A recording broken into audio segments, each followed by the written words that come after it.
அனைவருக்கும் வணக்கம். நமது முத்திரையர் சமுதாயம் மிக பெரும்பான்மையான ஒரு சமுதாயம். இந்த பெரும்பான்மையான ஒரு சமுதாயத்தை நல்வழிப்படுத்தி நடத்தி செல்வதற்கு ஒரு நல்ல தலைமையை இந்த முத்திரையர் சமுதாயம் எதிர்பார்ப்பதில் மாற்று கருத்து இல்லை.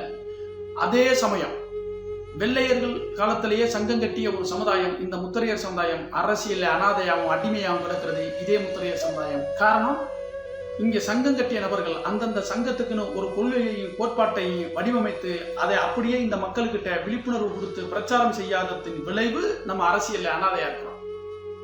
இங்க 2026 தேர்தலுக்கான வேலைகளை எல்லாருமே வேலை செஞ்சுருக்கிறான். நம்ம என்ன செஞ்சுருக்கிறோம்? அந்த சங்கத்திலேருந்து நாங்கள் ஒரு 10 பேரை கைப்பற்றிட்டோம், இந்த சங்கத்திலேருந்து ஒரு 10 பேரை கைப்பற்றிட்டோம் இப்படின்னு இங்க சங்க தலைமைகள் தொண்டரோட பண்டமாற்று முறை நடந்துகிட்டு இருக்குது. இந்த மக்களுக்கான அரசியலை தட்டி எழுப்பணும், இவங்களுக்கான அரசியல் அதிகாரத்தை வளைக்கக்கூடிய ஒரு பெருங்கூட்டமா எந்திரிச்சு நிக்கணும், இவங்களுக்கான அரசியலை கைப்பற்றி கொடுக்கணும்னு என்னைக்காவது திட்டமிடல் ஓடுதா? அப்ப என்ன பார்த்து ஒரு கேள்வி கேட்பீங்க, இந்த சமுதாயத்துக்கு தான் சங்கம் இருக்குதுல்ல, அரசியல் கட்சி இருக்குதுல்ல, நீங்க எப்ப பார்த்தாலும் குறை சொல்றீங்கன்னா சரி செய்யணும் நோக்கம். இதுதான் இங்க விஷயம். என் உறவுகளே, நல்லா ஒரு விஷயத்தை புரிஞ்சுக்கிறீங்க. இந்த முத்திரையர் சமுதாயம் எந்திரிச்சிடக்கூடாது. இந்த சமுதாயத்திலிருந்து ஒரு இளைஞர் படிச்சிடக்கூடாது, அவன் படிச்சு வேலைக்கு போயிடக்கூடாது, அவன் அரசு வேலையில் அமர்ந்துடக்கூடாது. அதையும் இந்த சமுதாயத்துக்காக ஒருத்தன் களமாடுனா அவன் கழுத்தை அறுத்து படுகொலை சொல்லணும்னு எவன் சொல்றானோ அவனுக்கு வாக்கு கேட்கிற அவலமும் இங்க நடக்குதா இல்லையா? நம்ம மக்களை கொண்டுக்கு போயிட்டு அப்படிதான் ஒரு கூட்டம் இருக்கிற அப்படின்னா, இந்த பக்கம் ஒரு கூட்டத்தை எடுத்து பார்த்தோம்னா இந்த பெரும்பான்மையான சமுதாயத்தில் இருக்கக்கூடிய மக்களை ஒண்ணு திரட்டி ஒரு பெரும் கூட்டமா நிறுத்தி ஒரு விளம்பர அரசியல் நடக்குதே தவிர விடுதலை அரசியல் நடக்குதா? இதைத்தான் நம்ம சொல்லிக்கிட்டு இருக்கிறோம். இதுல இன்னமும் கொஞ்சம் பேர் இருக்கிறான். என்ன செய்யறான்?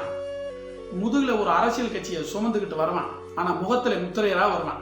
இந்த மக்களை மூளை செலவு செஞ்சு இந்த மக்கள் எல்லாரையும் திரட்டி ஒரு அரசியல் கட்சிக்காரங்க கொண்டு அப்படியே அடிமையாக்கி விட்டுறான். நடக்குதா இல்லையா? இன்னும் கொஞ்சம் பேர் இருக்கிறான். அவன் என்ன செய்யறான்? நாங்க ஓபிசி கூட்டமைப்புங்கிறான், அப்புறம் நாங்க இந்த அனைத்து சமுதாய கூட்டமைப்புங்கிறான். இந்த அயோக்கிய பல்கள் என்ன பண்றான்? இந்த முத்திரையருக்கு தனியா ஒண்ணு செய்வோம், அது கிடையாது. எவனையாவது முடிச்சு தொங்க வேண்டியதான் இவனுக்கு வேலையா இருக்குது. ஏன் முத்திரையருக்குன்னு தனியா நின்னா என்ன? கண்டவனெல்லாம் போய் சந்திக்கிற நீ உன் மக்களை சந்திக்கிறதுக்கு ஏன் தயங்குறா? அதுதானே பிரச்சனை. சங்கங்கள் என்ன செய்து, இங்க இருக்கிற அரசியல் கட்சிகள் என்ன செய்து, அடுத்த அரசியல் கட்சிக்காரனை தான் போய் சந்திப்புங்கிறான். நம்ம மக்கள் நடத்துற சங்கங்களை சந்திக்கிறதுக்கு மறுக்கிறான். அதே மாதிரி இந்த சிறிய சங்கம் என்ன செய்து, நாங்க அனைத்து சமுதாய கூட்டம்னு அங்க போய் அவன் காலில் கிடக்கிறது, நாங்க பிற்படுத்தப்பட்டோரு ஓபிசின்னு இங்க போய் கிடக்கிறது. ஆனா முத்திரையருக்கு நிக்கிறோம், வாங்க முத்திரையர்னு மக்களுக்கு போய் சந்திக்கிறது கிடையாது. இதுதான் நம்ம சொல்ல வரோம். அப்ப நம்ம ஒரே ஒரு வேலையை நம்ம முன்னெடுக்கணுங்க உறவுகளே. என்ன செய்யணும்? சங்கங்களை கடந்து அரசியல் கட்சிக்கு அப்பாற்பட்டு முத்திரையரா ஒண்ணு சேர்ந்து நிக்கணும். அதை எப்படி கையில எடுக்கணும்? சாதி அரசியலா முன்னெடுக்காம சமூக நீதி அரசியலா முன்னெடுத்து முற்போக்கு சிந்தனையோட களமாடி நம்மளுக்கான உரிமையை நம்ம மீட்டெடுத்துக்கணும். அடுத்தவனுக்கான உரிமையை அவன் எடுத்துட்டு போறான். அதை பறிக்க வேண்டிய நோக்கம் நமக்கு இல்ல, நம்மளுக்கு கிடைக்க வேண்டியதை நம்ம எடுக்கணுங்கிற நோக்கம் தான் நம்மளுக்கு இருக்கணும். அப்புறம் இந்த இடஒதுக்கீடு சம்பந்தமா நம்ம பேசுவோம். இடஒதுக்கீடு அப்படின்னா அதை சொல்லுவேன், நாங்க தான் இடஒதுக்கீட்டுக்கு பேசிக்கிறோம்ல, இடஒதுக்கீட்டுக்காக போராடிக்கிட்டு இருக்கிறோம்ல. என் உறவுகளை நல்லா தெரிஞ்சுக்கிறீங்க. இடஒதுக்கீடு கேட்கறதுக்கு தகுதியற்ற ஒரு சமுதாயமா முத்திரையர் சமுதாயம் இருக்குது. இதை நீங்க உணரலை அப்படின்னா காலங்காலத்துக்கு உங்க தலைமுறை இப்படியே தான் கிடக்கும். இடஒதுக்கீடு கேட்கறதுக்கு என்ன தகுதி வச்சிருக்கோம்? நம்ம இடஒதுக்கீடு வாங்கணும்னா முதல்ல ஒற்றை சான்றிதழ் வேணும். நம்ம அம்பலகாரராகவும் வளையராகவும் முத்துராஜாவும் தனித்தனியா பிரிஞ்சு நிக்கிறோம் பாத்தீங்களா? இது உங்களுக்கு ஒற்றை சான்றிதழ் வாங்காத வரைக்கும் நீங்க இடஒதுக்கீடு வாங்க முடியாது. அப்புறம் கொஞ்சம் பேர் இருக்கிறான், என்னன்னு பிற்படுத்தப்பட்ட ஒரு கூட்டமைப்புன்னு வருவான், அப்புறம் இந்த ஓபிசின்னு வருவான், அப்புறம் இந்த அனைத்து சமுதாய கூட்டமைப்புன்னு வருவான், அப்புறம் சீர்மரபினர் வருவான். இந்த அயோக்கிய பல்கள்கிட்ட நம்ம திருப்பி கேட்கிறோம், உனக்கான உணவை நீ தான் உண்ற, உனக்கான உடையை நீ தான் உடுத்துற, ஆனா உனக்கான உரிமையை விடுதலையை அடுத்தவன்ட்ட எப்படா போய் எதிர்பார்க்கிறான்னு கேட்கிறான். உரிமையை விடுதலைங்கிறது பிச்சை கிடையாது, அது போராடித்தான் வாங்கணும். அப்ப நம்ம மக்களை திரட்டணும் அப்படின்னு சொல்றோம். அது வலிக்குது எங்களுக்கு, அது வலிக்குது. கண்டமெண்டெல்லாம் நீ போய் கூட்டணி வைக்கணும், கண்டமெண்டெல்லாம் நான் ஒன்னா நிற்பேன் அப்படின்னு சொல்ற நீ, ஓ சமுதாய மக்களை திரட்டுறதுக்கு என்ன உனக்கு வலிக்குது? ஓ சமுதாய மக்களை திரட்டுறதுக்கு என்ன வலிக்குது?